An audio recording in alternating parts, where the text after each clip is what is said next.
South India shopping mall, the wedding మంత్ర, సరికొత్త wedding collection, south India shopping mall.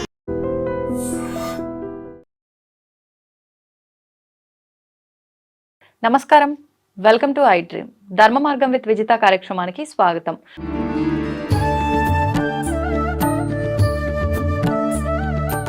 ప్రస్తుతం మనతో పాటు ఉన్నారు వేద పండితులు శ్రీరామ్ చిర్రావూరి గారు. ఇప్పుడు వారితో మాట్లాడి మరిన్ని విషయాలు తెలుసుకుందాం. ప్రత్యేకించి మనం ఇంతకు ముందర క్రిందటి ఎపిసోడ్లో గరుడ పురాణం గురించి కొంచెం అయితే మాట్లాడుకున్నాము. అసలు దాని గురించి ఇంకా మిగతా విషయాలు కూడా చర్చించే ప్రయత్నం ఈ ఎపిసోడ్లో చేద్దాం. నమస్కారం అండి. జై శ్రీరామ్. గరుడ పురాణం గురించి ఇంతకుముందు మనం కొంత సమయం మాట్లాడుకోవడం జరిగింది. కొంత ఇంకా చాలాసేపే మాట్లాడుకున్నాం, కానీ అసలు ఎపిసోడ్లోకి ఎంటర్ అవ్వలేదు మనం అసలు విషయంలోకి. అయితే ప్రత్యేకించి గరుడ పురాణంలో 3 రకాల కాండాలు ఉంటాయని చెప్పి అన్నారు. ముందుగా ప్రేతకాండ గురించి తీసుకుందామని చెప్పి అన్నారు. ప్రేతకాండ అనగానే మాకు అర్థమయ్యేది ఇందులో ఎక్కువ చనిపోయిన వారికి సంబంధించే ఉంటుందేమో అని చెప్పి. ఏముంది అసలు చనిపోయిన వారి గురించి, దాంట్లో ప్రత్యేకించి ఏం రాస్తుందో తెలియజేయండి. గురుర్బ్రహ్మ గురుర్విష్ణుర్ గురుర్దేవో మహేశ్వర, గురుః సాక్షాత్ పరం బ్రహ్మ, తస్మై శ్రీ గురవే నమః. గరుడ పురాణం గురించి మనం చక్కగా ముందర ఎపిసోడ్లో అసలు ఏంటి గరుడ పురాణం, ఏ రకమైన విషయాలు ఉంటాయి అనేది మనం అన్ని అలా అలా అలా ఒకసారి టచ్ చేసుకుంటూ వెళ్ళాం. అవునండి. పూర్వకాండ, ఉత్తరకాండ, దాంట్లోనే భాగంగా ఈ ప్రేతకాండ అనే ఒక భాగంగా చెప్పేవారు. 78 అధ్యాయాలు ఉత్తరకాండ ఉంటే దాంట్లో 13 లేదా 14 ఈ ప్రేతకాండని చెప్పారు. ప్రేత అంటే గమనం చేస్తున్నవాడు, నడుస్తున్నవాడు, వెళుతున్నవాడు అని. గమనం చేస్తున్నవాడికి ప్రేత అని పేరు. ప్రేత అంటే మనం ఆ పేరు విన్న వెంటనే ఏదో ప్రేతంలా ఉంది, భూతం అనే ఒక మాటకి వెళుతున్నాం. అది భూతం కాదు, భూత ప్రేత పిశాచాలు అని చెప్తాం. అంటే భూతాలు వేరు, ప్రేతాలు వేరు, పిశాచాలు వేరు. ఇట్లా ప్రేత అంటే అప్పటిదాకా ఒక శరీరంలో ఉండి అక్కడి నుంచి ఏ శరీరాన్ని నేను పొందాలి అని ఆలోచనతో వెతుకులాట చేసుకుంటూ, ఒకవేళ ఏదైనా శరీరం దొరికితే దాని నుంచి అది పర్మనెంట్ శరీరం కాదు, తాత్కాలికంగా మాత్రమే. కాబట్టి పర్మనెంట్ అడ్రస్ లేకుండా నాకు పర్మనెంట్ అడ్రస్ కావాలి అని అప్పటిదాకా తాత్కాలికంగా అక్కడ టెంపరీగా కాలక్షేపం చేస్తున్న వాళ్ళకి ప్రేత, మనం లౌకికంగా అర్థం చేసుకోవాలంటే ప్రేత అని పేరు. ఈ ప్రేత యొక్క విషయం ఎలా ఉంటుంది అంటే, ఎప్పుడు ప్రేత అవుతాడు? శరీరంలో ఉన్నంతసేపు కూడా జీవుడు, మనిషి ఫలానా పేరు అని ఆ పేరుతో చెప్పబడతాడు. పోయిన వెంటనే అదే మనిషిని ఏమంటాం? శవం అంటాం.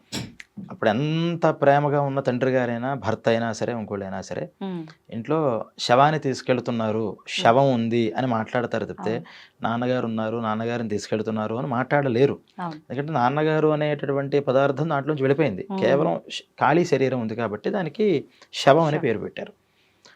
ఇప్పుడు ఈ ప్రేత మరణించిన తర్వాత నుంచి దాని గమనం ఎలా ఉంటుంది, అసలు దాని ఏం ఆలోచిస్తుంది, పోయేటప్పుడు పరిస్థితి ఎలా ఉంటుంది, ఇక్కడి నుంచి పోయిన తర్వాత ఎక్కడెక్కడికి వెళుతుంది, ఎక్కడెక్కడికి వెళితే ఇక్కడ కర్మలు ఎందుకు చేయాలి, ఇక్కడ వాళ్ళు చేస్తున్న కర్మలకి అక్కడ పోయే వాళ్ళకి లింక్ ఎలా కుదురుతుంది అని, ఇలాంటి విషయాలన్నీ మొత్తం ఈ ప్రేతకాండలో చెప్పబడతాయి. ఇక్కడ 10 రోజులు కర్మ చేస్తారు, దశదిన కర్మ అంటారు. ఈ దశదిన కర్మ ఎందుకు చేయాలి, మాసికాలు ఎందుకు పెట్టాలి, సంవత్సరికాలు ఎలా చేయాలి, ఈ భార్య అక్కడ ఏడుస్తూ ఉంటుంది, అలాంటి సమయంలో రోదనం చేయకూడదు ఇంట్లో అంటారు, కానీ చేయకుండా ఉండలేరు కదా. చేస్తే ఎటువంటి భావాలు ఆ ప్రేతకి కలుగుతాయి అంటే, ఇక్కడ ఏడుస్తే అతనిలో ఎటువంటి చలనం వస్తుంది. అలాగే ఈ శ్మశానానికి తీసుకెళ్ళిన తర్వాత కొడుకు యమసూక్తం అని పారాయణ చేయిస్తుంటారు కొడుకు చేత, అది చేయకపోతే బ్రాహ్మలు చేస్తుంటారు. ఎందుకు చేయాలి, ఇలా అనేక విషయాలు. ఇంకా ముఖ్యం ఏంటంటే, అసలు అగ్నితోనే ఎందుకు సంస్కారం చేయాలి. మనలో హిందూ సంస్కృతిలో చాలామంది, 90% మంది అగ్ని సంస్కారమే చేస్తారు. హిందూ సంస్కృతిలోనే ఉంటూ ఈ ఖననం అంటే పూడ్చిపెట్టడం కూడా చేస్తారు కొంతమంది. అంటే ఈ అగ్ని సంస్కారం ఎందుకు చేయాలి, ఎవరెవరిని పూడ్చిపెట్టాలి. ఇప్పుడు కడుపుతో ఉన్నటువంటి గర్భిణీ స్త్రీ మరణిస్తుంది, మరణించినప్పుడు ఆమెకి ఎలా చేయాలి కర్మ. మరి కడుపులో కూడా ఇంకో పిల్లాడు 4 months 5 months అయినా ఉంటాడు కదా లోపల. ఆ మంత్స్తో పాటు ఉన్నటువంటి వాళ్ళని అలా దహనం చేయొచ్చా? చేస్తే ఏమవుతుంది, మరి అక్కడ ఆయా లోకాలకి ఇక్కడ ఏ శరీరం ఎలా అయితే మరణించిందో ఆయా శరీరాలు అక్కడ మళ్ళీ ఉత్పన్నం అవుతూ ఉంటాయి. ఇక్కడ గర్భిణీగా ఉన్నప్పుడు ఆమె దహనం చేస్తే అక్కడ కూడా మళ్ళీ గర్భిణిగానే ఆ శిక్షలన్నీ అనుభవించాల్సి వస్తుంది. ఇద్దరు అంది ఖచ్చితంగా. అందుకని ఏం చెప్పారు అంటే గర్భిణిగా ఉన్న స్త్రీకి గర్భం అయిన తర్వాత మనం మరణం అయిపోతే కనుక లోపల నుంచి ఆ పిండాన్ని వేరు చేసి అప్పుడు దాన్నేమో పూడ్చమని పిండాన్ని ఈ గర్భిణిని ఖననం చేయమని చెప్పారు విషయాలు. ఇలా అలా అనేక విషయాలు చెప్తూ ఇక్కడ జరుగుతున్నటువంటి పాపాలు అంటే ఈ పాపాలు ఏ పాపాలు చేస్తే ఎటువంటి యాతనలు అక్కడ వస్తాయి అనేది కూడా సందర్భవశాత్తు చెప్పుకుంటూ వెళ్ళారు. ఆ పాపాల నుంచి మరి ఇక్కడ ఉన్నప్పుడు వాడు దాని నుంచి బయటపడడానికి అవకాశం ఉంటుంది, కానీ అక్కడ యాతన శిక్షలు పడిన తర్వాత ఇప్పుడు ముందరగానే మనం తప్పు ఒప్పు తెలుసుకుని సక్రమంగా మనం ఉండాలి సమాజంలో. మనకెవరు టీచ్ చేయలేదు, టీచ్ చేసినా మనం నేర్చుకోలేదు, తప్పు చేసాం, మనకి శిక్ష పడింది, జైల్లోకి మనల్ని పెట్టారు, కోర్టులో మనకు శిక్ష వేశారు. ఇప్పుడు నేను అక్కడ శిక్ష అనుభవిస్తూ నేనేం చేయగలుగుతా? ఆ తప్పిదాన్ని మళ్ళీ చేయలేం. సత్ప్రవర్తనని మాత్రమే పెట్టుకోగలుగుతాం. సత్ప్రవర్తన కనుక ఉందంటే కనుక కొంత సడలింపు చేస్తారు. మరి ఈ నరకలోకాల్లో ఈ పాపాల నుంచి వాడు ఎస్కేప్ ఎలా అవుతాడు? సత్ప్రవర్తన అనేది కూడా లేదు అక్కడ. ఇక్కడ ప్రవర్తనలాగా అక్కడ ప్రవర్తనలు ఉండవు. కేవలం శిక్షలు అనుభవించడానికే ఆ శరీరం, శిక్షలు అనుభవించడానికే ఆ లోకాలు. మరి అప్పుడు ఈ పిల్లలు చేస్తే కర్మల వల్ల వాళ్ళకి సత్ప్రవర్తన వల్ల ఎలాగైతే శిక్షలు సడలింపోతాయో ఇక్కడ ఆ సంతానం చేసేటటువంటి కర్మలు, దానాలు, ధర్మాలు వల్ల వాళ్ళకి అక్కడ ఉపశమనం లభిస్తుంది అనేటటువంటి విషయాలన్నీ చెప్పుకుంటూ వెళ్ళింది ఈ ప్రేతకాండ. ఈ ప్రేతకాండలో అసలు ఎలా ప్రారంభమైంది అనేది మనం గరుడ పురాణాల్లో చూస్తే ప్రేతకాండ విష్ణుమూర్తి యొక్క వాహనం ఏంటి? గరుత్మంతుడు.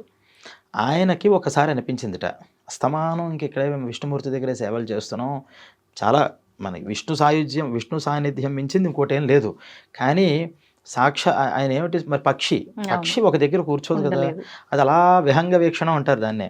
అలా వెళుతూ అన్ని చూస్తూ చూస్తూ చూస్తూ వీక్షణం చేయాలనే సహజ సిద్ధమైనటువంటి ఆ కోరికని ఒకసారి స్వామివారి దగ్గర చెప్పిందిట. నేను మామూలు పక్షిని కాదు కదా, నేను నీ వాహనాన్ని గరుత్మంతుడిని, వైనతేయుణ్ణి, కాబట్టి నేను 14 భువనాలు ఒకసారి చూసి వద్దాం అనుకుంటున్నాను అంటే తప్పకుండా వెళ్ళి దానికి ఏముంది అన్నీ చూసిరా అన్నట్టు ఆయన స్వామివారు. మొత్తం అన్నీ చూసింది, అన్ని లోకాలు తిరిగింది. చివరిగా స్వర్గలోకము, అలాగే భూలోకము, పాతాళలోకం, ఈ లోకాలని చివరిలో చూసుకుని వచ్చింది. అయితే గరుడ పురాణం చెప్తారు, ఎన్ని లోకాలు చూసినా సరే రాని బాధ ఈ భూమి మీదకి రావడంతోనే కలిగిందిట. అంటే ఏ లోకంలోనూ మనంత కష్టపడుతున్న వాళ్ళు ఎవరు లేరు. అయితే సుఖపడతారు లేదా కేవలం కష్టపడతారు. కానీ ఈ కష్టం ఎటువంటిదంటే నరకలోకంలో ఉన్నటువంటి కష్టం కన్నా భూలోకంలో ఉన్న కష్టం చాలా ప్రమాదం. ఎందుకంటే నీకు 10 days ఫుడ్ ఉండదు అని పెట్టేసి 10 days ఫుడ్ ఉండదు అని ఫిక్స్ అయిపోతే మైండ్కి మన కర్మ అంతే, 10 days ఫుడ్ ఉండదు అని మనం మెంటల్గా ఫిక్స్ అయిపోతాం. కానీ ఈరోజు నీకు చాలా డెలిషియస్ ఫుడ్ పెట్టానని చెప్పి మళ్ళీ మర్నాడు ఇలా పెడతారేమో అని మనం ఎక్స్పెక్ట్ చేస్తున్నప్పుడు అవతలకు పోన్నాం అనుకోండి, దాన్ని వెంటనే మనం తీసుకోవడం చాలా కష్టమైపోతుంది. భూలోకంలో ఉన్న కష్టాలు అన్నీ ఇలాగే ఉంటాయి. ఒక మంచి జరుగుతుంది, ఇంత మంచి జరిగింది, ఇంతమంది నన్ను పొగిడారు అనుకునే లోపలే మళ్ళీ 10 మంది మళ్ళీ అదే పొగిడిన వాళ్ళు మళ్ళీ విమర్శిస్తూ ఉంటారు. ఈ కష్టాలు చూసి ఆయన కూడా చాలా బాధపడ్డట్టు, ఇన్ని కష్టాలు ఉన్నాయంటే భూలోకం వాసులకి అని. వెంటనే నేను ఇక్కడ ఉండలేను, ఫస్ట్ ఒకసారి విష్ణుమూర్తిని దర్శనం చేసుకుంటే కానీ నా మనస్సు శాంతించదు అని బయలుదేరి వెళ్ళాడు. మిగతా లోకాలు ఎలా ఉంటాయంటే కొన్ని తమోగుణ లోకాలు ఉంటాయి. అక్కడ కేవలం తామసిక ప్రవృత్తి, అరుస్తారు, కొట్టుకుంటారు, తింటారు, నిద్రపోతూ ఉంటారు. కొన్ని లోకాలు రజోగుణ ప్రవృత్తితో ఉంటాయి. అక్కడ ఆనందంగా నృత్యం చేస్తారు, అసురాపానం చేస్తూ ఉంటారు, ఆనందిస్తూ ఉంటారు వాళ్ళ పని. కొన్ని సత్వగుణము, రజోగుణము కలిసి ఉంటాయి. అంటే ఒక పలానా కోరిక కావాలని ఒక గోలు పెట్టుకుంటారు, దానికోసం తపస్సులు చేస్తూ ఉంటారు. కానీ వైకుంఠలోకంలో అందరూ సాత్విక మూర్తులు, కేవలం సత్వగుణమే మాత్రమే ఉంటుంది. అక్కడ అంతా కూడా ఉంటుంది దేనికోసమే అంటే విష్ణుమూర్తి దగ్గర ఉండడమే మాకు లక్ష్యం. నీకు ఎందుకయ్యా వైకుంఠలోకం ఎందుకు వెళుతున్నావు నువ్వు అని ఏ విష్ణు భక్తుడినైనా అడిగితే, ఎందుకు వెళుతున్నావు? స్వామివారి దగ్గర ఉండడానికి వెళుతున్నాం, ఆయన చూస్తూ ఉండడమే మాకు ఆనందం. అలాంటి మైండ్ సెట్తో వచ్చిన వాళ్ళందరూ కూడా ఆ లోకంలో కూర్చుంటారట. అలా వీళ్ళందరూ కూర్చున్నారు. అక్కడ స్వామివారు దగ్గర అమ్మవారు సేవ చేస్తున్నారు. ఈయన చూసిన వెంటనే, మరి నాయన అన్నీ బాగా చూసావా, ఏంటి విశేషాలు ఏంటి అని అడిగారట స్వామివారు. చూడడంతోనే వీళ్ళంతా అన్నీ బాగున్నాయి స్వామి, కానీ భూలోకానికి మించినటువంటి లోకం లేదు, కానీ అంత కష్టమైన లోకం కూడా లేదు. ఎందుకంటే ఎవరైనా ఏదైనా సాధించాలి అంటే ఆ లోకాల్లో ఇక్కడ చేసినటువంటి పుణ్యాలు పాపాలు అనుభవం తప్పితే ఎర్నింగ్స్ లేవు. గుడ్ ఎర్నింగ్స్ ఆర్ బ్యాడ్ ఎర్నింగ్స్ని అక్కడ మనం యూజ్ చేయాలంతే, తప్పితే సంపాదిద్దామంటే లేదు. స్వర్గలోకం వెళ్ళామని పుణ్యం సంపాదిస్తాను లేదు. చేసుకున్న పుణ్యం అయ్యేదాకా నువ్వు ఇక్కడ ఉండు, అయిపోతే నెట్టేస్తాం ఇక్కడి నుంచి. యమలోకమైనా అంతే. కానీ భూలోకంలో పుణ్యపాపాలు సంపాదించే అవకాశం ఉంది. చాలా పుణ్యపాపాలు కూడా నాకు అక్కర్లేదు అంటే డైరెక్ట్గా నీ దగ్గరికి వచ్చేసే మార్గం కూడా అక్కడే ఉంది, వేరే లోకాల్లో లేదు. కానీ భూలోకంలో ఉన్న కష్టాలు కూడా ఇలాగే ఉన్నాయి చాలా. ఎన్ని ధర్మాలు అంటున్నారు. ఇక్కడ ఒక మనిషి పోతే ఎక్కడైనా నేను అన్ని లోకాలు చూశాను, అక్కడ మనిషి కనుక మరణం కనుక జరిగితే అక్కడి నుంచి వాళ్ళు అంతర్ధానం చెందిపోతున్నారు. ఇప్పుడు స్వర్గలోకంలో వాళ్ళ టైం పీరియడ్ అయిపోయింది, అక్కడ మాయమైపోతాడు అంతే. కానీ భూలోకంలో ఒక మనిషి అప్పటిదాకా ఉండి వాడి మరణ యాతనే చాలా అద్భుతంగా, చాలా వర్ణనాతీతంగా ఉంది. మరణిస్తున్నప్పుడు, మరణించిన తర్వాత వీళ్ళంతా కూడా రకరకాల కర్మలు చేస్తున్నారు. ఇక్కడ పేడలకుతున్నారు, దర్భేస్తున్నారు, నువ్వులు వేస్తున్నారు, పురుగు పెడుతున్నారు, ఇలా ఏవేవో చేస్తున్నారు. అవన్నీ ఎందుకు చేయాలి, అవి నాకేం అర్థం కావట్లేదు అని పెద్ద ఒక 25 to 30 క్వశ్చన్స్ వేసేట స్వామివారిని. ఇవన్నీ ఎందుకు చెప్పారు అంటే మనకి ఇదంతా పురాణాలన్నీ నైమిషారణ్యంలో స్టార్ట్ అవుతాయి కదా. వాళ్ళు ఎక్సలెంట్ క్వశ్చన్ వేశారు సౌనకాది మహర్షులందరూ సూతుల వారిని. ఏమనంటే, ఏమయ్యా భగవద్గీత ఏమంటోంది, వాసాంసి జీర్ణాని యథా విహాయ అని ఒక శ్లోకం చెప్పారు ఎవరు, మన శ్రీకృష్ణ పరమాత్మ. ఈరోజు కట్టిన బట్ట వదిలేసి రేపు మళ్ళీ కొత్త బట్ట ఎలాగైతే మనం కట్టుకుంటున్నామో, ఈ జీవుడు కూడా కొంతకాలం ఈ శరీరంలో ఉంటాడు, దీని ఎక్స్పైరీ డేట్ రావడంతోనే ఇది వదిలేస్తాడు, ఇంకో శరీరానికి వెళ్ళిపోతూ ఉంటాడు అని చెప్పారు. మళ్ళీ కొన్ని చోట్ల ఏమని చెప్తారంటే, ఇక్కడ మరణించిన తర్వాత యమలోకానికి వెళ్తాడు, అక్కడ ఆ శిక్షలన్నీ అనుభవించిన తర్వాత మళ్ళీ పుడతాడు అని. ఈ రెండిట్లో ఏది కరెక్ట్? మరి ఈ రోజు నేను బట్టలు విప్పి రేపు ఇంకో బట్టలు నేను వేసేసుకుంటున్నాను, టైం ఇక్కడ కంటిన్యూటీ ఉంది. కానీ ఈ యమలోకము శిక్షలు అనే దగ్గర మళ్ళీ గ్యాప్ వస్తుంది. ఈ రెండిట్లో ఏది అసలు కరెక్ట్ అని ఆయన దగ్గర అడిగితే అప్పుడు సేమ్ దీనికన్నా ఎక్కువ క్వశ్చన్స్, ఇలాంటి క్వశ్చన్సే గరుత్మంతుడు వేశాడు. దానికి మీకు చెప్తాను వినండి అని ప్రేతకాండ అంతా కూడా మనకి సూతుల వారు స్టార్ట్ చేసినట్లుగా గరుడ పురాణంలో చెప్పబడింది. దాంట్లో అనేక, అంటే మనం ఎపిసోడ్స్ చేయడంలో కూడా ముఖ్య ఉద్దేశం ఏంటంటే, ఏ కర్మలకి ఏ శిక్షలు అని ఒక్కటి తెలుసుకున్నంత మాత్రాన మనకి ఉపయోగం ఉండదు. ఎందుకంటే ఇప్పుడు ఈ కలియుగంలో ఇది చేస్తే తప్పు, ఇది చేస్తే ఒప్పు, ఇది చేస్తే పాపం వస్తుంది, ఇది చేస్తే పుణ్యం వస్తుందని చిన్నపిల్లాడి దగ్గర అందరికీ తెలుసు. మనం ఏమనుకుంటాం, అమ్మ మనకు తెలియని ధర్మాలు చాలా ఉన్నాయి, తెలిసిన ధర్మాలే మనం ఫాలో అవ్వం. మనకు తెలుసు అబద్ధం ఆడకూడదు, తెలియదా అందరికీ, ఆడితే ఏమైంది అనే నేచర్ ఉంటుంది ఇక్కడ. కాబట్టి అబద్ధం ఆడితే పలానా శిక్ష వస్తుంది అని చెప్పేసినంత మాత్రాన అమ్మో మనం అబద్ధం ఆడకుండా ఉండాలి అని ఒక మైండ్ సెట్ రాదు. దానికి పూర్వాంగం అసలు దాన్ని మనం నమ్మాలి అంటే ఫస్ట్ నుంచి ఏం జరుగుతోంది, ఇక్కడి నుంచి మరణించిన తర్వాత ఉన్నటువంటి ప్రపంచం అలా ఉంటుంది అనే విషయాలు కూడా మనం తెలుసుకుంటే మనం ట్రాన్స్లోకి వెళ్ళి అప్పుడు మనకి తప్పొప్పులు చెప్తే, బాబు నీ జర్నీ ఇలా ఉంటుంది, నెక్స్ట్ జర్నీ ఇక్కడి నుంచి. అంటే ఇప్పటిదాకా నా ప్రపంచంలో మీరు ఉన్నారు, ఇండియాలోనే పుట్టారు, ఇక్కడే ఉన్నారు, రేపు ఎప్పుడో మీకు అబ్రాడ్ ఆఫర్ వస్తుంది, మీరు ఎప్పుడు వెళ్ళలేదు అక్కడికి, అమ్మో నాకు వెళ్ళాలంటే ఎలాగా, ప్రాసెస్ ఏంటి, ఇవన్నీ మీరు తెలుసుకుని అప్పుడు మీరు అక్కడికి వెళ్ళిన తర్వాత అక్కడ లా ఎలా ఉంటుంది అనేది మీరు తెలుసుకోవాలి. అవేం తెలుసుకోకుండా ఇప్పుడే అక్కడ కార్లన్నీ కూడా లెఫ్ట్ సైడ్ నుంచి వెళ్ళవట, రైట్ సైడ్ నుంచి వెళుతూ ఉంటాయట, స్టీరింగ్స్ ఎలా ఉంటాయట అంటే దానివల్ల మీకు ఉపయోగం ఏంటి, ఊహో అనుకుంటారు అంతే. ఇది ఫాలో అవ్వాలి అని మీరు పెట్టుకోరు. కానీ మీకు కావాల్సింది ఏంటి, ఫస్ట్ ఇక్కడి నుంచి నేను ఎలా వెళ్ళాలి, వెళ్ళినప్పుడు అక్కడ కరెన్సీ ఏంటి, అక్కడ ఉన్నటువంటి సిస్టమ్ ఎలా ఉంటుంది, ఆ రూల్స్ ఏంటి అని అన్నీ మీరు తెలుసుకుని అప్పుడు మీరు వెళ్ళిన తర్వాత అక్కడ దాకా మీరు జర్నీ చేసిన తర్వాత నేర్చుకోవాల్సిన కొన్ని ఉంటాయి. అలా ఫస్ట్ బేసిక్గా ఇవన్నీ మనం తెలుసుకోవాలి. ఏది ఇక్కడి నుంచి మన నెక్స్ట్ జర్నీ ఎలా ఉంటుంది, ఆ జర్నీలో మనం ఏం జరుగుతోంది, ఆ జరగడానికి లాజికల్గా మనం ఇప్పుడు దాని అనుభవంలోకి తెచ్చుకుంటున్నామా లేదా. అంటే ఇవన్నీ శాస్త్రాలన్నీ తప్పు కాదు, కానీ నమ్మే వాళ్ళకి తప్పు కాదు అని నమ్మకంతో చేస్తారు. నమ్మని వాళ్ళ పరిస్థితి, అందుకనే ఈ రోజుల్లో ఏమంటారు, నమ్మితే ఉన్నాడు దేవుడు, నమ్మకపోతే లేడు. నమ్మినా నమ్మకపోయినా దేవుడు అనేవాడు ఉన్నాడు, మన నమ్మకం డిపెండ్ అయ్యే లేదు. అది మనం నమ్మితే మనం సక్రమంగా ఉంటాం, నమ్మకపోతే అలాగే ఉండిపోతాం. ఎందుకని ఇప్పుడు కొంచెం ఏంటంటే ఇప్పుడు ప్రతి ఒక్కళ్ళు లాజికల్గా క్వశ్చనింగ్ చేస్తూ ఉండడం, దానికి అదే విధానంగా వాళ్ళు సమాధానం వినాలి అనడం. ఇప్పుడు అన్నీ మనం ప్రత్యక్షంగా నిరూపణ చేయలేం.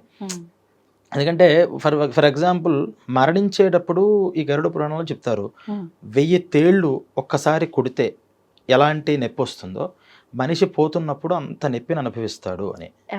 ఎవరైనా ఏ మనిషి అయినా సరే ఆ గ్రంథుల నుంచి ఆ ప్రాణాలని తీస్తారు.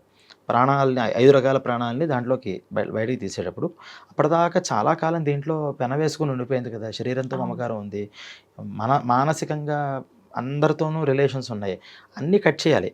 అన్నీ కట్ చేసి ఒక్కసారి లాగేటప్పుడు ఆ నొప్పి ఎలా ఉంటుంది అంటే శరీరం నుంచి బయటికి వస్తున్నప్పుడు 1000 తేళ్లు కుడుతున్నట్టు నొప్పి వస్తుంది అన్నారు. ఇప్పుడు నేను ఎలా ప్రూవ్ చేస్తాను దాన్ని? అది ప్రూవ్ చేయాలి అనుభవించిన వాళ్ళు చెప్పలేరు. వాళ్ళు చెప్తే ఇంకా అనుభవం తేలే కొట్టవండి. బట్ చెప్పలేని పరిస్థితుల్లోనే ఆ నొప్పిని అనుభవించి వెళతాడు. మరి దీన్ని ఏ రూపంగా మనం చెప్పగలుగుతాము అంటే లాజికల్గా ఆలోచిస్తే అప్పుడు మనం చెప్తారు, అప్పుడు సిచ్యువేషన్ ఎలా ఉంటుందంటే ఈ శ్లేష్మం అంతా కూడా గొంతుల్లోకి అడ్డొచ్చేస్తూ ఉంటుంది, ఈ నవరంధ్రాల దగ్గర కూడా అంతా మసకగా తయారవుతూ ఉంటుంది, కళ్ళు బయర్లు గమ్ముతూ ఉంటాయి, అసలు ఏది ఫస్ట్ ఒక బ్లర్ అయిపోతుంది. బ్లర్ అయిపోయిన తర్వాత బ్లర్ అయ్యే మునుపు ఏంటంటే అన్నీ గుర్తొచ్చేస్తుంటాయి ఫాస్ట్గా. భార్య, పిల్లలు, ఆస్తులు, పాస్తులు, మంచి పేర్లు, ఇవన్నీ అలా రీల్ కింద సరసర తిరిగిపోతుంటాయి. ఎక్కడ ఒక పాయింట్ దగ్గర ఆగుదామన్నా వాడి వల్ల కాదు. అందుకనే చిన్నప్పటి నుంచి నువ్వు ధర్మం చేయి, నామం వండుకుంటూ ఉండు. ఆ సమయంలో నామం గుర్తు రావాలన్నా, భగవంతుడు గుర్తు రావాలన్నా చాలా మనం ప్రయత్నం చేయాలి. అప్పుడు చేయకుండా అప్పటికప్పుడు మనం చివరిలో 60 years వచ్చిన తర్వాత శ్రీరామ కోట రాస్తానంటే అవి గుర్తురావు. ఎందుకంటే మనం లైఫ్ స్పాన్లో ఎక్కువసేపు దేనికి పెట్టామనేవి అప్పుడు మనకి తిరుగుతాయి. ఇవన్నీ తిరుగుతున్న సమయంలో ఒక్కసారి అలా బ్లర్ అయిపోయి మనం ఏదైతే బాగా ఎక్కువ మానసికంగా మనం ఆలోచించామో ఆ విషయం మనకు అనిపిస్తూ ఉంటుంది. ఇది చెప్పారు. మనం మామూలుగా కూడా ఇక్కడ నిద్రపోతున్నప్పుడు లేకపోతే ఎప్పుడైనా మనం బాగా సివియర్గా జ్వరం అలాంటి పరిస్థితులు వచ్చినప్పుడు కూడా ఈ గొంతు కనుక మనకి శ్లేష్మం కనుక అడ్డేస్తే ప్రాణం పోయినంత పని ఏంది, అసలు నాకు ఊపిరాడలేదు, ఇంకోడాడలేదు అంటూ ఉంటాం. అంటే అక్కడ వాళ్ళు వర్ణించినటువంటిది అప్పుడప్పుడు ఒక 10% మనకు అనుభవంలో కూడా వస్తూ ఉంటుంది. ఇలా ఎలాగైతే వస్తుందో మనకు బాగా ఇష్టమైనటువంటి ఒక వ్యక్తి మరణించాడు, లేకపోతే దూరం అయ్యాడు, చాలా బాధపడిపోతాడు. చాలా అసలు నాకు ఇంకా ప్రపంచమే అక్కర్లేదు, ఇదే అక్కర్లేదని. ఆ బాధ ఎలా ఉంటుంది అని మనం అడిగామనుకోండి, ఏమని చెప్తాడు? ఎలా ఉంటుందో చెప్పు అంటే చెప్పలేడు. బాధ ఉంది చాలా, నేను చెప్పలేకపోతున్నా, మనస్సు పగిలిపోతుంది అంటాడు. నా బుర్ర బదలైపోతుంది, మనస్సు పగిలిపోతుంది అని ఇలాంటి పదాలు చెప్తాడు తప్పితే నా బాధ ఎగ్జాక్ట్గా ఎలా ఉంటుంది అని చెప్పలేడు. ఆ చెప్పలేనంత బాధ ఎలా ఉంటుందో దాన్ని మనకు అర్థమయ్యేలా చెప్పడం కోసం 1000 తేళ్లు ఒక్కసారి కుడితే ఎలా ఉంటుంది అని చెప్పారు. అది శారీరకంగా వచ్చేటటువంటిది. మానసికంగా దానికే మనం చెప్పలేకపోతుంటే శరీరంతో వచ్చేటటువంటి బాధని ఆ పోయినవాడు అనిపించేదాన్ని ఎలా చెప్తాం? చెప్పలేం. కానీ ఇప్పుడు ఇవన్నీ వాళ్ళు ఎలా చెప్పారు అంటే వాళ్ళ తపస్సుతో మరి పరకాయ ప్రవేశాలు లాంటివి ఉండేవి. వాళ్ళు దాన్ని అనుభవించి చెప్పారు. అందుకనే వాళ్ళు మహర్షులు అయ్యారు. మనం అనుభవం ఉంటే కానీ మనం చెప్పలేము. మనం అనుభవిస్తే మనం చెప్పలేం. ఇప్పుడు మనం మరణించామనుకోండి, మనం చెప్పే పరిస్థితి లేదు.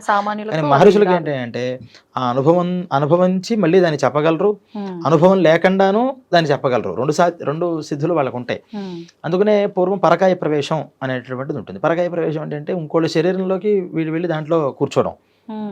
మనకి ఆది శంకరాచార్య స్వామి వారి చరిత్రలో కూడా ఆయన పరకాయ ప్రవేశం చేశారని చాలా ఈ విద్యలు మనకి సుమారు ఒక 500 సంవత్సరాల క్రితం వరకు కూడా పరకాయ ప్రవేశం చేసేవాళ్ళు ఉండేవారు.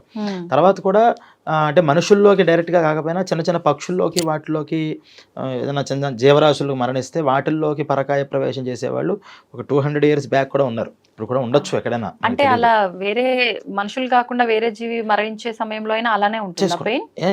ఎవరి ఏ పెయిన్ అయినా సరే వాళ్ళకి ఇది 1000 తేళ్ళుదా అంత ఉండదు. ఎందుకంటే ఎమోషన్స్ ఎంత మనం కాంటాక్ట్ అయిపోయాము, ఎంత మనం బాగా పెనవేసుకున్నాము, దాని నుంచి బయటకు రావడం అంత కష్టం. మరి పశువులకి పక్షులకి అంత రిలేషన్స్ ఉండవు. వాళ్ళకి ఏంటంటే ఇంకా చెప్పాలి అంటే mother father wife husband relations కూడా వాటికి లేవు. కేవలం తన శరీరం ఆహారం, ఇంతవరకు ఆహార నిద్ర భయమైథున అని సామాన్యమేత పశుభిర్నరాణం అని ఆ 4 కాబట్టి వాటికి కొంచెం సులువుగానే వదిలేస్తాయి.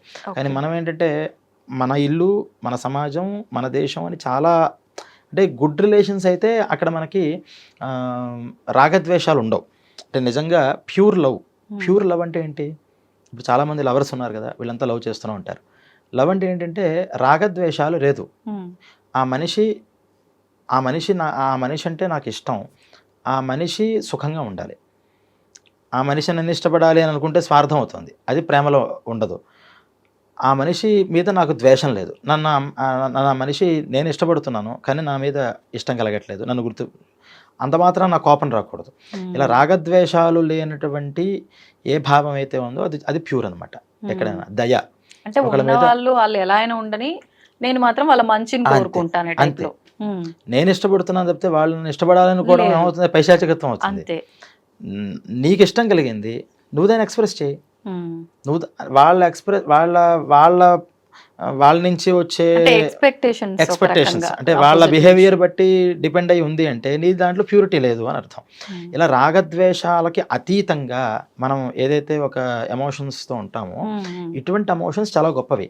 ఆ ఎమోషన్స్ ఉండవు కదా మరి అన్నిటికీ మనుషులకి. అలాంటి ఎమోషన్స్ మనకి బంధాలు అవ్వవు. ఇప్పుడు సమాజ సేవకులు ఉంటారు, ప్రపంచం అంతా బాగుండాలనుకుంటారు, మన దేశ నాయకులు ఉన్నారు, పూర్వం కూడా సామాజికంగా చేసిన వాళ్ళు ఉన్నారు. వీళ్ళంతా కూడా ప్రపంచంలో చాలామంది బాగుండాలి, అయ్యో వీళ్ళంతా కష్టాలు పడుతున్నారే, అన్నం లేకుండా బాధపడుతున్నారే, చదువు లేకుండా బాధపడుతున్నారే అని ఎంతోమందిని, మరి వీళ్ళంతా కూడా మరి బంధం వేసుకున్నట్టే అంటే కాదు, దాంట్లో ప్యూరిటీ ఉంది. కానీ మన దగ్గర ఏంటంటే ఎక్స్పెక్టేషన్స్, ఎంత స్వార్థం. ఈ కలుషితమైనటువంటి వాటిలో ఎప్పుడైతే మనం ఈ బంధాలు ఏర్పరచుకుంటామో ఈ బంధాల్లోంచి బయటపడేప్పటికి ఆ పెయిన్ వస్తుంది బాగా. ఇప్పుడు కొంతమంది ఉన్నారంటే ఉన్నారు కానీ ఫ్యామిలీతో ఎలాంటి అటాచ్మెంట్ లేకుండా ఏది శాశ్వతం కాదు అని ఒక బండరాయి టైప్ ఉండే వాళ్ళు ఉంటారు. అటువంటి వాళ్ళ విధానం ఎలా ఉంటుందంటారు? చాలా మంచి ప్రశ్న వేశారు. దీంట్లో బండరాయి విధానము అంటే అన్ని విషయాల్లోనూ అలాగే ఉంటున్నాడా అనేది మనం చూడాలి. అంటే పక్కన భార్య ఉంది, పిల్లలు ఉన్నారు, తల్లిదండ్రులు ఉన్నారు, వాళ్ళ విషయం నాకు అనవసరం, ఆ పిల్లలు చదువుతారు, ఏదో చేస్తుంటారు, నేను కాకపోతే ఇంకోటి చూసుకుంటారుగా అని వదిలేసి ఈయనేం చేస్తున్నాడు, ఇప్పుడు ఆయన తన మీద తనకి కూడా అలాగే వదిలేస్తున్నాడా అనేది మనం చూడాలి. తన మీద తనకు కూడా నాకేముంది, నాకు ఇచ్చాలు, నేను ఏదో ఖాళీగా, వాళ్ళేమో పూజలు వ్రతాలు తపస్సులు చేయక్కల్లా, ఖాళీగా కూర్చున్నారు, ఆ భగవంతుడు పెడుతున్నాడు కూర్చున్నాను, నాకు మిగతా యావిగేషన్స్ నాకు వద్దు, అసలు విషయాలే నా మైండ్లో వద్దు, ఉంటే తింటా లేకపోతే లేదు, నాకు ఏది వద్దు అనే టైప్, నాకేం వద్దు, అసలు యావిగేషన్స్ వద్దంటాను, మిగతా విషయాలు నాకు వద్దు, నేను అలా ప్రశాంతంగా, దాన్ని మనం మెడిటేషన్ అంటాం, వాళ్ళ అది కొంచెం దైవం ఎప్పుడైతే తగిలిందో స్పిరిచువాలిటీ అనేది, డివోషనల్ అనేది మనం అంటాం. ఇవేం లేకుండా కూడా ఉండేవాళ్ళు ఉన్నారు, వాళ్ళకంటావు. కానీ సెకండ్ కేటగిరీ ఏంటంటే మిగతా విషయాలు పట్టవు కానీ తన విషయాలు మాత్రం బాగా పట్టించుకుంటారు. నాకు ఇది ఇష్టం, నేను ఇది సాధించాలి, నేను ఇలా అనుకుంటున్నాను, నేను ఇలా ఉండాలి, నేను ఇలా అనుకుంటున్నాను కాబట్టి నా మాట నెగ్గాలి అని ఇది అనుకుంటూ మిగతా వదిలేస్తున్నాడంటే సోంబేరి. అంటే మిగతా విషయాల్లో పట్టించుకోవడానికి ఆయనకి బాధ్యత రాహిత్యం అనమాట. కానీ అటువంటి వాళ్ళకి ఈ ధర్మాన్ని కూడా మరి పోగొడుతున్నాడు కదా. ఇప్పుడు నిజంగా అనురాగంతో ఉన్న భార్య కోసం, పిల్లల కోసం, తల్లిదండ్రుల కోసం ఏవో ఎక్స్పెక్టేషన్స్ పెట్టుకుని ఏం చేసినా తన కర్తవ్యాన్ని తను పాటిస్తున్నప్పుడు మార్క్స్ బాగానే పడతాయి. కానీ తన కర్తవ్యాన్ని కూడా మరి వదిలేస్తున్నట్టే కదా ఈ బాధ్యత రాహిత్యం వల్ల. అటువంటి వాళ్ళకి ఏమవుతున్నాయి అంటే ఇంకా డబుల్ పెనాల్టీ పడుతుంది ఖచ్చితంగా. ఈ బండరాయిగా ఉండడం అనే దగ్గర మనం అర్థం చేసుకోవాల్సింది, వాళ్ళు సోంబేరులు ఎలా ఉంటున్నారా, లేదా వాళ్ళకి అసలు మానసికంగా ఏమీ పట్టకపోతే ఒకళ్ళ దగ్గర పట్టి ఇంకోళ్ళ దగ్గర ఇంకో విషయంలో పట్టకుండా ఉండకూడదు, అన్ని విషయాలు అలాగే ఉండాలి. అసలు ఇష్టాలు ఉండకూడదు ఎక్కడ, నాకు ఇది కావాలి అది కావాలి అక్కలా పెడితే అలాంటి వాళ్ళు ఉన్నారు ఇదే సమాజంలో. అలా వాళ్ళకి ఏం పట్టదు, వాళ్ళకి ఏంటి, వాళ్ళ కర్తవ్యాన్ని విస్మరించరు. వాళ్ళకి జాబ్ ఉంది, జాబ్ వెళ్తారు సైలెంట్గా. ఒక టీచర్ గారు మాకు తెలుసున్న ఆయన, ఒక ఆయన ఉండేవారు, ఆయన టీచరు.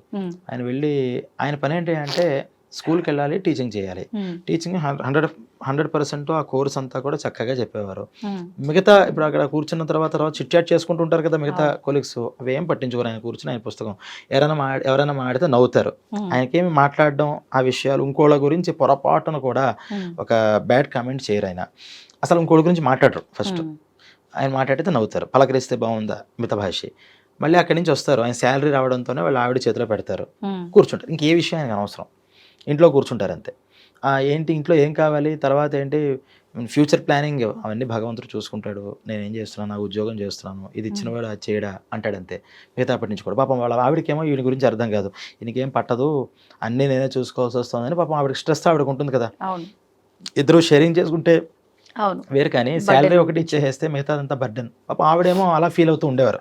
కానీ వాస్తవానికి ఈయన ఫ్యామిలీ విషయమే కాదు, ప్రొఫెషనే కాదు, పర్సనల్గా కూడా ఆయనకి ఆశలు లేవు.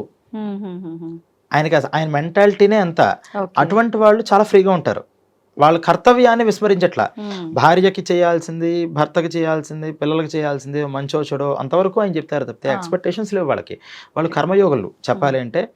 కర్మయోగి అంటే ఏంటి, కర్మ చేస్తున్నారు తప్పితే అట్నుంచి మళ్ళీ ఏది ఎక్స్పెక్ట్ చేయట్లా ఏ ఓ. విషయంలోనూ. పిల్లల విషయంగా అంటే ఎక్స్పెక్ట్ వాళ్ళు చేసేది అటు లేదు. పాపము పుణ్యము ఏది తీసుకోవట్లేరంటారా? వాళ్ళకి రెండు అంటవు, ఆ, కర్మే అంటదు. ఓకే. అంటే చేతికి ఆయిల్ రాసుకుని ఏదైనా ముట్టుకుంటే మనకి ఎలాగైతే అంటదో, అంటదు. ఈ మైండ్ సెట్తో చేసిన వాళ్ళకి ఏది అంటదు. ఉమ్, ఇంకా వాళ్ళు గనక స్పిరిచువల్గా వెళ్ళారంటే, అంటే నేను డివోషనల్ అనట్లా, Devotional. మతాలక్కల్లా, ఆ, స్పిరిచువల్గా వాళ్ళు ఇంకా ఆత్మవిమర్శ చేసుకుంటూ, స్పిరిచువాలిటీ వేరు, డివోషనల్ వేరు. ఉమ్, డివోషన్ దగ్గర ఏదో ఒక విగ్రహము, ఓ పూజ, ఓ భక్తి, మంత్రము, తంత్రము, భక్తి ఆరాధన. ఇవన్నీ ఉంటాయి, ఆరాధన, ఆ. దానికి ఒక మతం పేరు చెప్పుకోవచ్చు. స్పిరిచువాలిటీకి ఇవన్నీ లేవు, ఉమ్, పూజలతోనూ వాటితోనూ పని లేదు. ఆధ్యాత్మికత అంటే మనల్ని మనం బాగా విశదీకరించి వెతుక్కోవడం. ఆయన ఆ సాధన కనుక చేసినట్లయితే ఖచ్చితంగా ఆయనకు ముక్తి వస్తుంది ఆ మైండ్ సెట్కి. మిగతా అవన్నీ పట్టవు, ఓకే. యావిగేషన్స్ లేవు కదా. అవును. అలాంటి వాళ్ళకి జన్మరాహిత్యం. జన్మరాహిత్యం అటువంటి వాళ్ళు ఉన్నారు. ఉమ్, ఇప్పుడు ఇందాక మీరు చెప్పినటువంటి బండరాయి, వీళ్ళు బండరాయే. భార్య ఏమంటుంది, బండరాయి అండి ఆయన, ఆ, ఏం పట్టదు ఆయనకి, ఎలా వస్తారు తీసుకుని చేస్తారంతే, మిగతావన్నీ నేనే చూసుకుంటున్నాను అంటుంది పాపం. కానీ వాస్తవానికి బండరాయి కాదు ఆయన, చాలా కోమలం. ఉమ్, ఇంకో బండరాయి సెక్షన్ ఉంది. ఆ బండరాయి సెక్షన్ ఏంటంటే, ఇప్పుడు ఇంట్లో భార్య వివాహం చేస్తారు, కొంచెం భార్య ఉద్యోగం చిన్న ఉద్యోగం, భార్య ఏమో పాపం ఎక్కువ కోరికలు ఉంటుంది. ఎందుకంటే ఆవిడకి అవి ఇష్టం. అయితే ఏం చేయాలి, ధర్మం పెట్టుకున్న తర్వాత అయితే ఈవిడికి అర్థమయ్యే లెవెల్లోకి ఈవిడైనా మనం మార్చాలి. అమ్మ నా శాలరీ 10,000 కాబట్టి మనం ఈ దాంట్లో ఉండాలి అని మార్చగలగాలి. లేదా తనని సాటిస్ఫై చేయాలి అంటే నీ శాలరీని 30,000 కింద మార్చుకొని చేయాలి, దానికోసం ఎఫర్ట్ చేయాలి. అసలు ఇదంతా నాకెందుకు, ఉమ్, ఈవిడ కోసం నేనెందుకు కష్టపడాలి అని ఎస్కేప్ అయిపోయి ఉమ్, వెంటనే హరిద్వార్లోనూ ఋషికేశ్లోనూ ప్రత్యక్షం అవుతారు. ఉమ్, వాళ్ళు అక్కడ సన్యాసి వేషం వేసుకుంటారు, మేమంతా వదిలేసామంటారు. అక్కడ కూర్చొని మళ్ళీ ఎర్నింగ్స్, అక్కడ ఎర్నింగ్స్ బాగానే ఉంటాయి, అక్కడ మళ్ళీ సేవింగ్స్ ఉంటాయి, అక్కడ ఏం జరుగుతోంది, ఇదేం జరుగుతోంది, వాళ్ళ ఫుడ్, వాళ్ళ వ్యవహారం అన్నీ చూస్తారు. కానీ భార్య విషయంగా ఈ బాధ్యతని వహించాలి అంటే వాళ్ళకి ఇరిటేషన్ వచ్చేస్తుంది. బాధ్యత అనేది వాళ్ళకి నచ్చదు. అటువంటి వాళ్ళకి డబల్ పెనాల్టీ ఖచ్చితంగా పడుతుంది. ఇది ఒక రకంగా చేతగానితనం, సంపాదించలేక ఫ్యామిలీని చేతకానితనం కూడా పర్వాలా. చేతకానితనం అంటే పాపం వాళ్ళకి ఇవన్నీ చేయాలని ఉంటుంది కానీ చేయలేకపోవడం. నా ఫ్యామిలీని నేను కరెక్ట్గా చూడాలి, చెందాలి అని అనుకుంటాడు, కానీ పాపం ఆ ఎబిలిటీస్ ఉండవు బై బర్త్. పాపం అంటే బై బర్త్ అలా ట్రైన్ అయ్యి ఉండరు. ఎలా ఉండాలి, ఎలా మాట్లాడాలి, చెందాలి అనే చేతకాక ఉండడం వేరు. అసలు వీళ్ళకి ఆ ఇంటెన్షనే ఉండదు. ఫ్యామిలీని నేను వాళ్ళకి ఇష్టమైన విధానంగా, వాళ్ళ కోసం నేను ఎందుకు కష్టపడాలి అనుకుంటాడు. నీకోసం నేను ఎందుకు కష్టపడాలి, నా కోసం నేను కష్టపడుకుంటా. ఇదంతా స్వార్థం అండి. నిజంగా అటువంటి స్వార్థపరులు మరి సంసారాల్లోకి చేసుకోకూడదు, రాకూడదు. నువ్వు అసలు వివాహం చేసుకోకూడదు, పెళ్ళిళ్ళు చేసుకుని పిల్లల్ని కనకూడదు. తల్లిదండ్రులుగా మరి వాళ్ళని వదిలేయడం కూడా తప్పే, అసలు వాళ్ళకే పుట్టకూడదు. అటు వాళ్ళిద్దరిని ఇబ్బంది పెట్టడము, ఇటు వీళ్ళ ముగ్గురు ఫ్యామిలీ బిడ్డలు చాలా వీళ్ళని ఇబ్బంది పెట్టడము. అటువంటి వాళ్ళకి ఏమవుతుంది అంటే ఈ స్వార్థం అనేటటువంటిది చాలా ప్రమాదము. మీకు ఎన్ని దాంట్లో చెప్పినా, ఈ పురాణాలన్నీ రాసిన తర్వాత వ్యాసుల వారి దగ్గరికి వెళ్ళి, ఇంత రాసావు కరెక్టే, అంత చదివే ఓపిక అయితే మాకు లేదు, తర్వాత కలియుగంలో అసలు ఉండదు, 2 లైన్స్లో చెప్పు నువ్వు చెప్పే విషయం ఏంటో ఒక్కసారి అని అడిగారట వీళ్ళంతా వెళ్ళి. ఏంటి ఆ గ్రంథాలు, 18 పురాణాలు, 18 ఉపపురాణాలు, భారతాలు, ఇవన్నీ ఇంతెవరు చదవరు. అసలు నువ్వేం చెప్దాం అనుకుంటున్నావు, అసలు నువ్వు దేనికోసం, ఒక్క 2 లైన్స్లో చెప్పంటే 2 లైన్స్ కూడా అక్కర్లేదు, ఒక్క లైన్లో చెప్తాను అని. శ్లోకార్థేన ప్రవక్ష్యామి యదుక్తం గ్రంథకోటిభి. ఇన్ని కోటానుకోట్ల గ్రంథాలు రాశాను కదా, అదంతా ఒక్క సగం శ్లోకం 2 లైన్స్ చెప్పమన్నావు కదా, నేను ఒక్క లైన్లో చెప్తాను అని ఆల్రెడీ ఒక లైన్ చెప్పేశాడు. ఈ లైన్ ఏంటంటే ఈ లైన్లో చెప్పలా, నేను చెప్తాను అని చెప్పాడు. పరోపకార పుణ్యాయ పాపాయ పరపీడనం. నీకు పుణ్యం కావాలి అనుకుంటే పక్క వాళ్ళకు ఉపకరించి, పాపం కావాలి అనుకుంటే పక్క వాళ్ళని ఇబ్బంది పెట్టు అని సింపుల్గా చెప్పాడు. ఇది అర్థం అవ్వడం కోసం ఇది రాశానయ్యా. నీ సమాజంలో ఇప్పుడు ఈ పరోపకారం అంటే ఏంటి అనేది అర్థం అవ్వాలంటే మీ దగ్గర ఒకటి ఉంటుంది, మీ ప్రొఫెషన్లో, నాకు ఒక రకమైనగా ఉంటుంది. ఇంతమందికి ఎన్ని చెప్తాం, ఒక్కొక్కరి గురించి రాసుకుంటూ. అందుకుని నేను ఇన్ని గ్రంథాలు రచించాను. ఇన్ని గ్రంథాల్లో నీకు ఎక్కడ కనిపిస్తావో నువ్వు దాన్ని పట్టుకుని నువ్వే అక్కడ కనిపిస్తూ ఉంటావు ఆ సిచ్యువేషన్స్లో. అలా నేను ఈ వ్యూహ రచన అంతా చేశాను. పరోపకారం అంటే ఏంటి, నిన్ను అవతల వాళ్ళు నీతో ఎలా ఉంటే నువ్వు హ్యాపీ ఫీల్ అవుతావో అవతల వాళ్ళతో నువ్వు అలా ఉండగలగాలి, అది నీ ధర్మం. అవతల వాళ్ళు నీతో ఉంటే నువ్వు ఎలాగైతే ఇబ్బంది పడతావో నువ్వు అలా ఇతరుల వాళ్ళతో ఉండకూడదు. ఇది నీ లైఫ్ స్టైల్గా మార్చుకుంటే నువ్వు సాక్షాత్తు దైవాంశ సంభూతుడు, అంటే దైవంలోకి ఐక్యం అవుతావు, ఇంకో మోక్షం లభిస్తుంది. ఈ పరోపకారం అర్థం అవ్వాలి. పరోపకారం అంటే హెల్ప్ చేయడం ఒకటే కాదు, చెప్పాం కదా, అవును. హెల్ప్ చేయడం పరోపకారం అనుకుంటే అదొక్కటి దగ్గర ఆగిపోతుంది. మనం యువతరులతో, భార్యాభర్తలు ఉన్నారు, భార్యాభర్తల మధ్యలో హెల్పింగ్ ఏముంటుంది? భార్య ఒక భర్త భార్య నాతో ఇలా ఉంటే బాగుంటుంది, ఇలా గౌరవిస్తే బాగుంటుంది అని ఏదైతే అనుకుంటున్నాడో దాన్ని నువ్వు ఆమెకి ఇవ్వగలగాలి. నువ్వు అదే గౌరవాన్ని ఇవ్వు, అదే ప్రేమని ఇవ్వు. నేను ఇంట్లోకి రావడంతోనే కాస్త నన్ను మంచిగా రిసీవ్ చేసుకోవాలి అనుకున్నావు, నువ్వే అలా ఉండొచ్చు కదా. బయట నుంచి రావడంతోనే నువ్వే తనలా రిసీవ్ చేసుకునేలాగా ఉంటే ఎక్కడ సమస్య ఉండదు. వాస్తవానికి సమస్య స్టార్ట్ అయ్యేదే మనం ఇలా అవతల వాళ్ళు ఇలా ఉండాలని డిసైడ్ చేస్తాం తప్పితే మనల్ని మనం ఇంచు కూడా మార్చుకో మనం. ఎందుకు మారాలి నేను నీకోసం? నువ్వే మారచ్చుగా. పక్క వాళ్ళని మార్చడంలో 100 ఎఫర్ట్లు పెడతాడు, వీడిని మార్చుకోవడంలో ఇంత ఎఫర్ట్ కూడా పెట్టాడు. అంటే వాళ్ళు ఒకటే ధీమాతో ఉంటారు, నేను కరెక్ట్ గానే ఉన్నా, నువ్వే కరెక్ట్ గా లేవు. అది అహంకారం. దాన్ని పోగొట్టుకోవడం కోసం ఇన్ని రకాలైనటువంటి గ్రంథాలు రాశాను నీకు, ఇన్ని రకాల. మరి అహంకారం పోవాలంటే ఇన్ని పూజలని, ఇంకోది ప్రతి మీరు ఏ పూజనే చూసుకోండి, ఫస్ట్ అహంకారం పోతుంది. అహంకారం పోవడానికే ఉంటాయి మీకు అన్ని పూజల్లోనూ. ఫస్ట్ పూజల్లో మీరు ఏ పూజ ప్రారంభించినా ఫస్ట్ చేతిలో ఒక తాంబూలం పెట్టి నుంచోబెట్టి కొన్ని మంత్రాలు చెప్పి ఆ తాంబూలం ఇచ్చి నమస్కారం చేయమంటారు.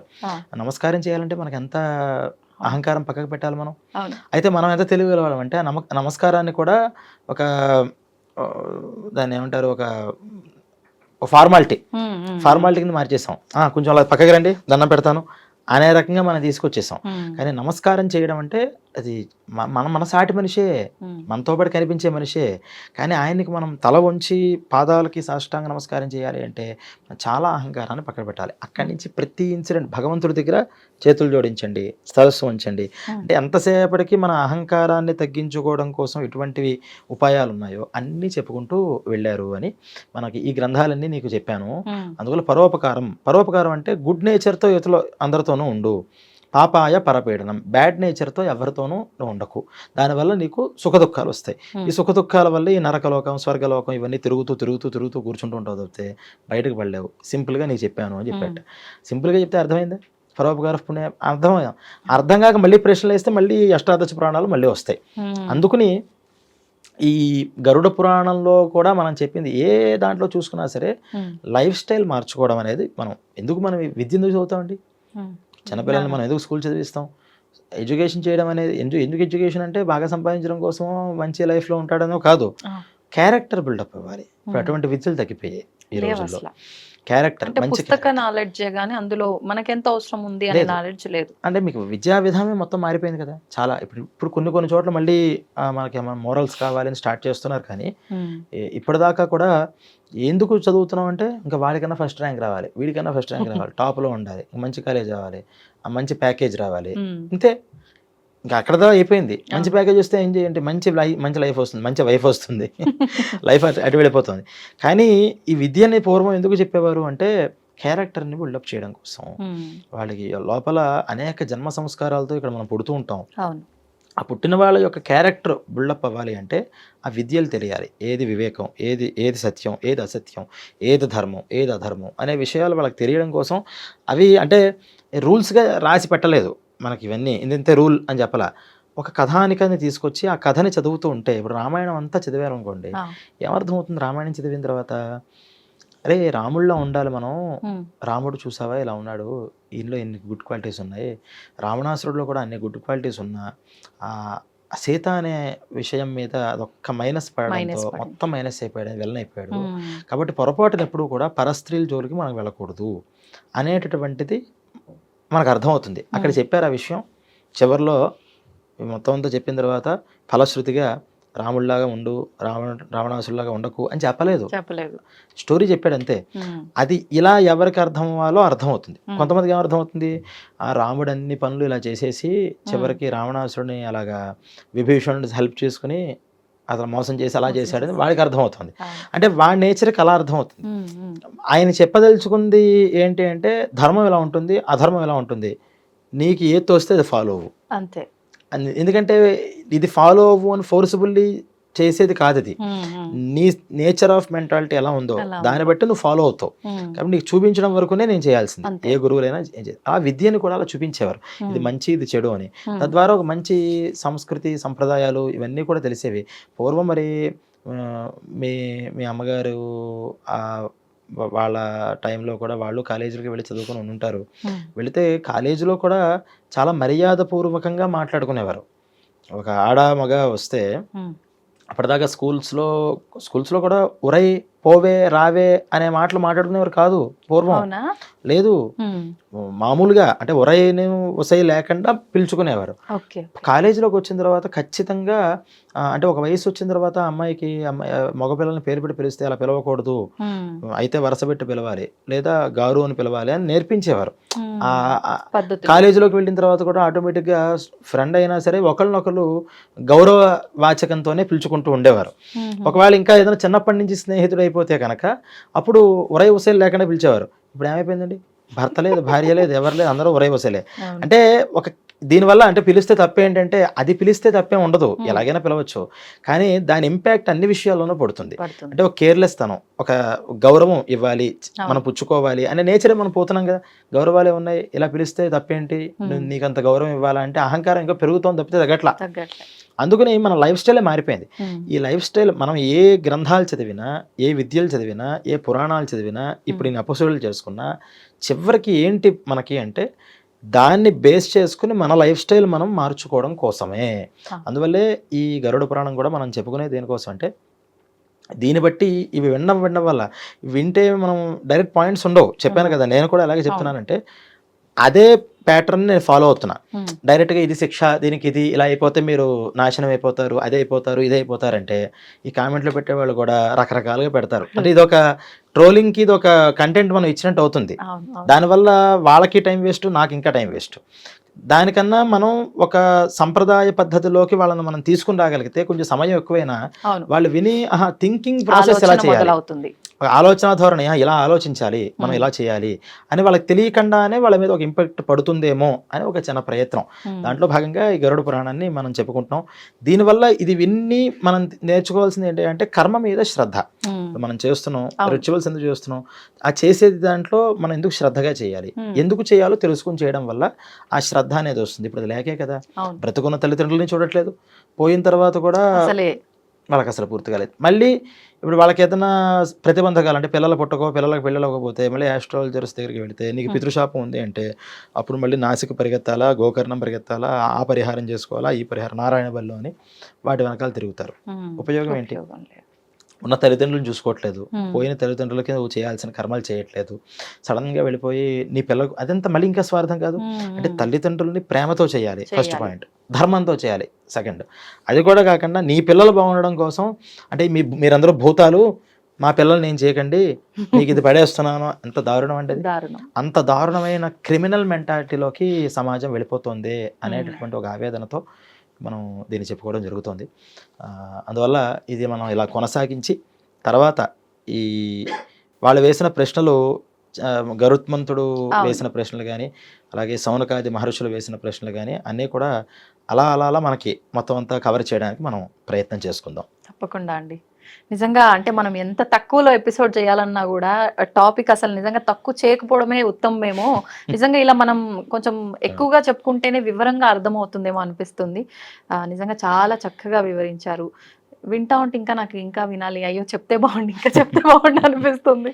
ధన్యవాదాలండి.